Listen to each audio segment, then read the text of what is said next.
University of Pittsburgh holds a unique place as the home to the only existing Slovak studies program in North America.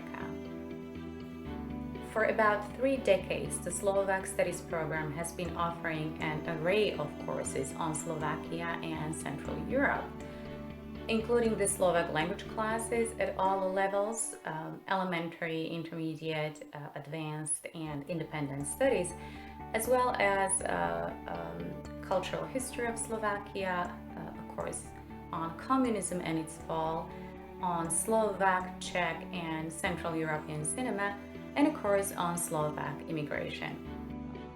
I was a foreign exchange student in Košice, Slovakia in high school, and it was the best year of my life.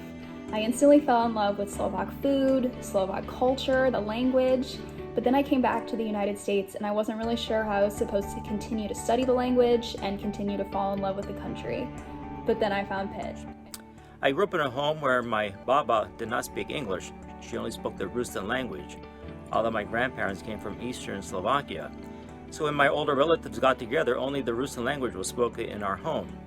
And so I was so grateful when I moved to Pittsburgh from New York several years ago to learn that Pitt is the only place in the country where I can learn the Slovak language on a university level. The Slovak Studies program at the University of Pittsburgh derives its resources from the Slovak Endowment, which has been established with the generous and vital support of 5 Slovak fraternal organizations in the United States. And we are very proud to have strong working relations and social ties with the Slovak American community, particularly here in Western Pennsylvania. Soul celebrates our Slovak culture not only outside as well as inside our house. Toto je môj pes, Bella. For exercise, Bella and I walk laps around the walking track. But while we walk, we practice our Slovak numbers. 1, 2, 3, 4, 5, 6. Besides our regular academic program and Summer Language Institute, we also promote the language and Slovakia's culture, history, traditions, science through various events.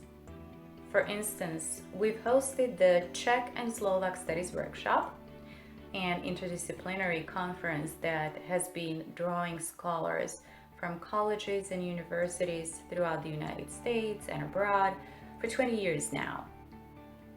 This workshop is a collaboration of the host institution, which is currently University of Pittsburgh, and the Slovak Studies Association and the Czechoslovak Studies Association.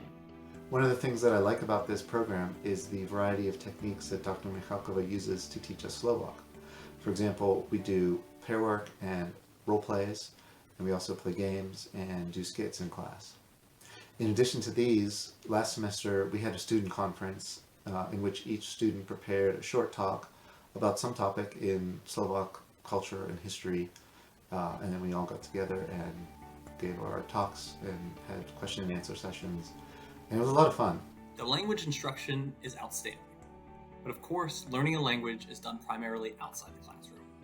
Dr. Michalkova goes to great lengths to create these opportunities with conferences, picnics, and independent translation projects.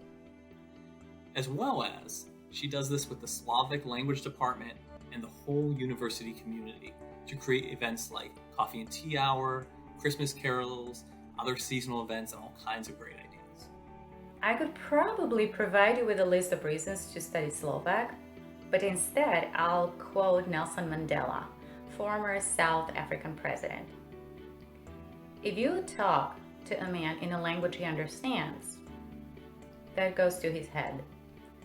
If you talk to him in his language, that goes to his heart. I've always wanted to take Slovak ever since I found out that Pitt offered it because of my ethnic heritage. When I told my grandmother that I was taking it, she almost cried tears of joy. The class size is fairly small, but I actually like it because it allows for more teacher-student interactions, which helps me learn.